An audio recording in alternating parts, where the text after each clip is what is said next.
Hello guys, welcome. Collective reading tayo ngayon. Tingnan natin kung ano yung surpresang naghihintay sa'yo. Be open-minded po, hindi po halos lahat makaka-resonate, kaya piliin nyo na lamang. And thank you nga po pala sa mga nag-subscribe, lalo na po sa mga bumabalik. Marami pong salamat. Give me the message. Ano yung surpresang naghihintay sa'yo?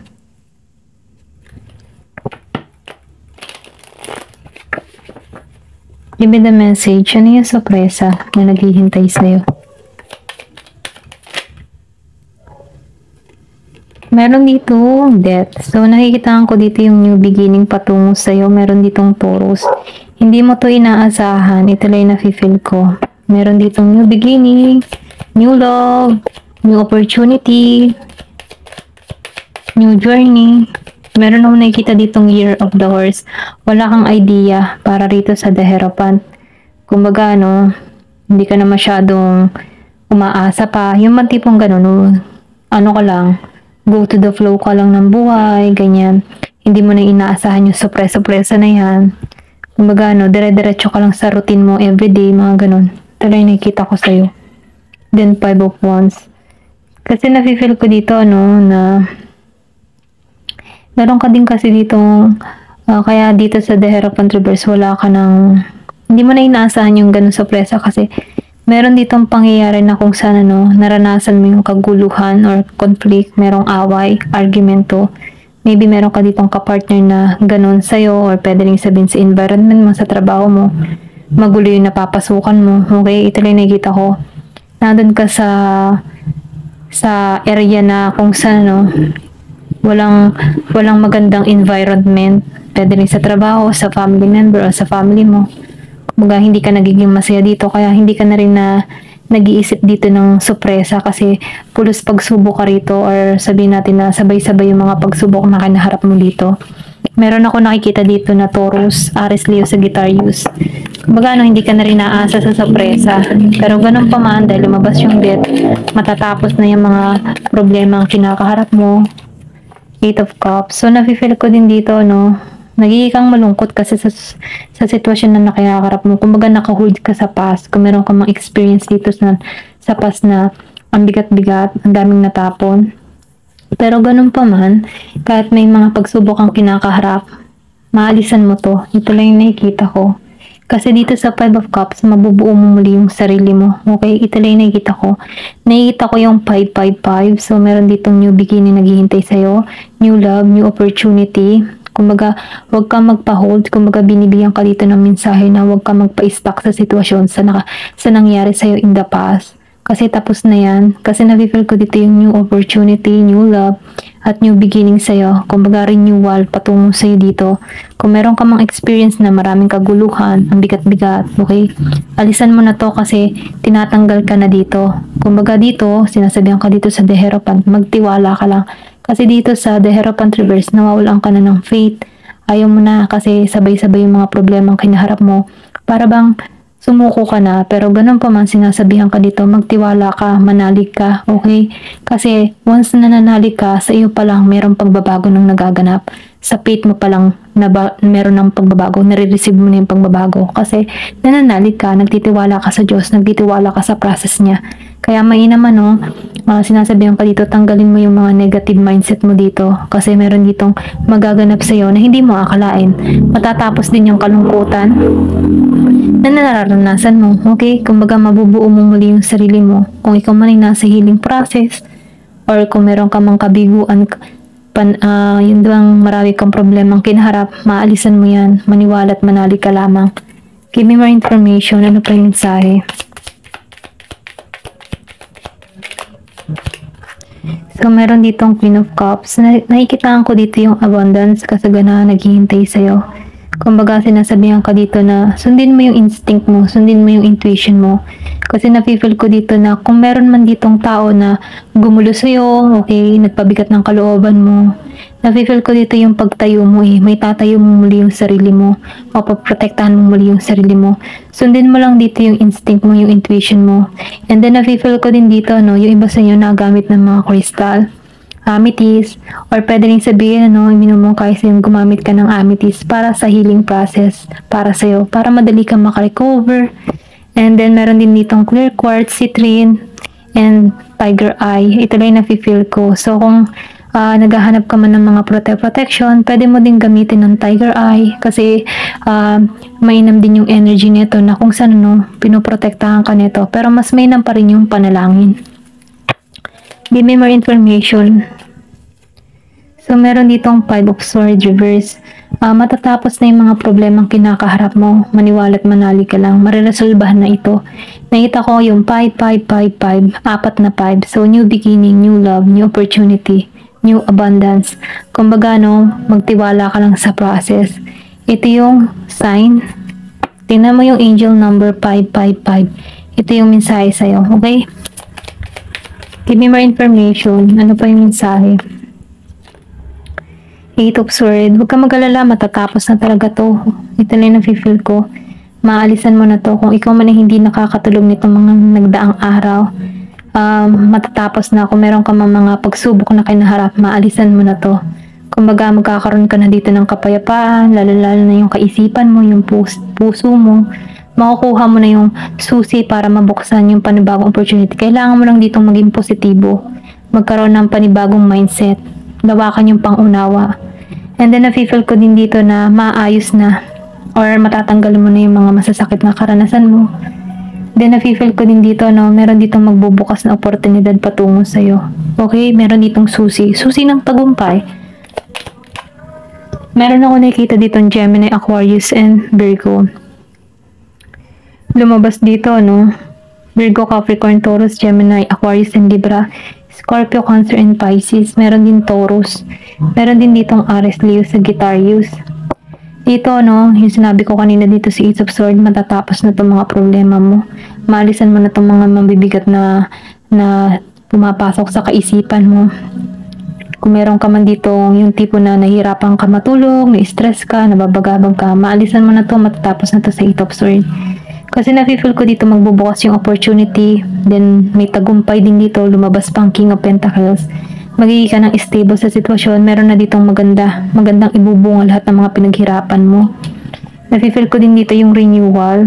Yung iba sa inyo, nafe-feel ko dito magkakaroon ng bahay or pwede rin magpapabahay. Meron ditong abundance na naghihintay sa'yo. Kung ano man yung mga tinatrabaho mo online o ano pa man, business o kung ano man yung trabaho pinapasok mo dito, nafe-feel ko dito yung malaking pera pagpasok sa'yo. Meron ditong pera na parating sa'yo dito sa King of Pentacles. Stability. Give me more information. Ano pa yung mensahe? Then dito, 4 of Wands. Yung iba naman sa'yo, nafe-feel ko dito na merong union na magaganap dito sa 4 of Wands. Meron din ako nakikita ditong 11-11. Pagpupunyagi, pagkikita. Meron ding ikakasal dito. Ito lang yung nakikita ko. Ito yung sorpresang naghihintay sa'yo. May ikakasal, may pagkikitang muli. And then, nafe-feel ko dito yung happiness mo. Okay? Meron ditong solid foundation na patungo sa'yo. New home transformation na magaganap sa'yo dito sa 4 of Wands. Or pwede rin sabihin, hindi mo to inaasahan kasi nakatuon ka sa mga masasakit na nangyari in the past. Pero ito yung sorpresang naghihintay sa'yo. Give me more information. Ano pa yung mensahe? Meron ditong King of Cups. So, nakikita ko dito yung healing na nagaganap sa'yo. Nagkakaroon ka dito ng malawak na pangunawa. Then, sunod-sunod mo na dito yung instinct mo, yung inner guidance mo dito. And then, nafe-feel ko dito yung healing process na nangyayari sa'yo. Meron ditong Year of the Dog, Year of the Horse. Akong nakikita. Ayan. Ito lang yung nakikita ko dito. Kumbaga, nafe-feel ko din dito yung patungo sa'yo. Siya yung tipo ng tao na maalaga, mapagmahal. Okay? Iingatan ka nito. Kung ikaw man ay single, nakaranas ka ng masasakit na karanasan, meron ditong new love na naghihintay sa'yo na magpapahalaga sa'yo. Okay? Kumbaga, magbibigay sa'yo ng equal love, equal care. Ayan. Give me more information. So, meron dito Ace of Swords. Nafe-feel ko dito yung talino. Okay? Magkakaroon ka ng karunungan dito. Kung marami ka mang experience na naranasan before, maalisan mo na to. Ito lang yung nakikita ko. Tingnan natin dito kung ano pa yung payo sa'yo. Ano pa yung naghihintay? Give me the message. Ano pa yung mensahe?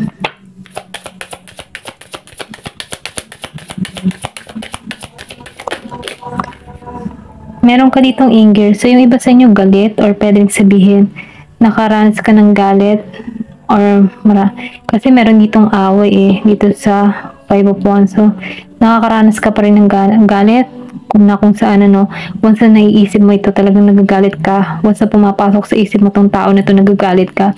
So minumungkahi sa'yo dito, tanggalan mo na lamang yung galit. Kasi once na ikaw ay kinain ng galit, hindi ka magiging malaya lalo-lalo na sa iyong emotion. Kaya minumungkahi sa'yo, tanggalan mo yung galit. Once na natanggalan mo yung galit mo, magkakaroon ka diyan ng panibagong pananaw na kung saan mapapalaya mo na yung sarili mo sa mga masasakit na karanasan at tutungo ka na sa panibagong direksyon na kung saan magaan lang yung pakaramdam. Once na kasi punong-puno tayo ng galit, para tayong ayaw nating magpakawala sa past kasi nilalamon tayo ng galit. Kaya minumungkahi sa iyo dito, palayain mo yung sarili mo nang sa ganun makalaya ka sa nakaraan, makalaya ka sa galit, makalaya ka sa masama ng loob. Okay? Kumbaga, bigyan mo dito or patawarin mo na tong tao na ito or patawarin mo din yung sarili mo kung nakagawa ka din ng masama. Okay? Ito lang nafe-feel ko. Meron ditong movement into balance.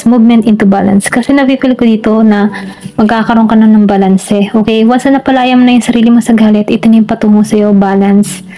Kumbaga, nafe-feel ko dito na hindi ka na masyadong nakikipag-deal, okay? Kumbaga, kaya mo nang makontrol yung galit mo, yung emotion mo. Ito lang nafe-feel ko dito sa movement into balance. Meron ditong 28 years old.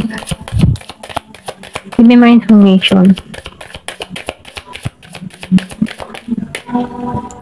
Meron ditong perception. So, nakikita ko dito, magkakaroon ka dito ng pangunawa, balance. May kita mo, balance na naman yung lumabas dito.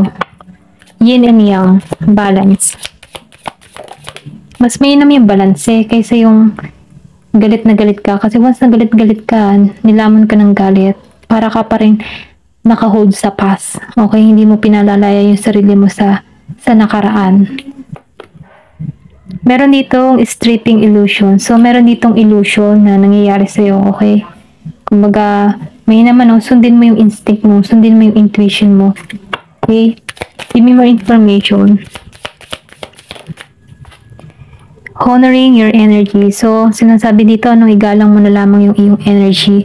Kumbaga, happiness. Ituon mo yung sarili mo sa happiness, sa renewal. Meron din ditong tagumpay ako naghihinta. Merong kaligayahang naghihintay sa'yo, kaya dun ka na lang magtuon sa happiness.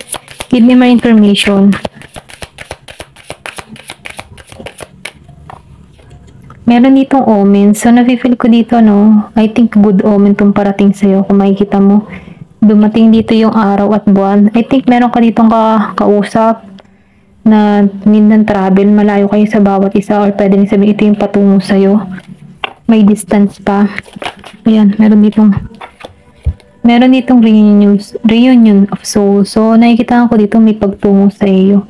Nafe-feel ko dito may travel na magaganap dito. Kasi meron dito buwan at araw, may pagkikitang muli dito. Ito lang nakikita ko. Pwedeng may humingi ng tawad sa'yo dito. Kasi galit ka Gusto ng balance. Merong struggle. So, meron ditong nababahala, nababagabag. Pero ganun pa man kahit may mga pagsubok ang kinakaharap dito, nafe-feel ko dito yung tagumpay mo. Okay? Meron kang wish na matutupad. Ito lang nakikita ko. Give me more information. Ano pa yung mensahe sa'yo? Meron ditong letting go. So, sinasabihan ka dito, i-letting go mo na in the past, yung mga galit, yung mga nangyari in the past na masasakit, i-let go mo na. Magtuon ka sa happiness mo. Ito yung mensahe sa'yo. Kasi sayang yung panahon, sayang yung araw. Kung pinagtutuunan mo yung galit, emotion mo na puno-puno ng sama ng loob. So, sinasabihan ka dito, pakawalan na to. Then, divine timing. So, kasi nakikita ko dito yung divine timing. Meron ditong magandang pangyayari na magaganap sa'yo. Meron ditong oras para sa'yo. Kasi nafe-feel ko dito, meron ditong tao na tutungo sa'yo. Kumbaga, kailangan lang to ng divine timing, duality. So, nakikita ko dito yung pagiging pareho nyo. Kasi nakita ko reunion of soul, then divine timing. So, manalig ka na lang sa Diyos, okay? Kasi meron ka talaga ditong makakapareha sa buhay na pareho mo, katulad mo. Katulad ng pananaw mo, katulad ng pag-iisip mo, abundance yung naghihintay dito.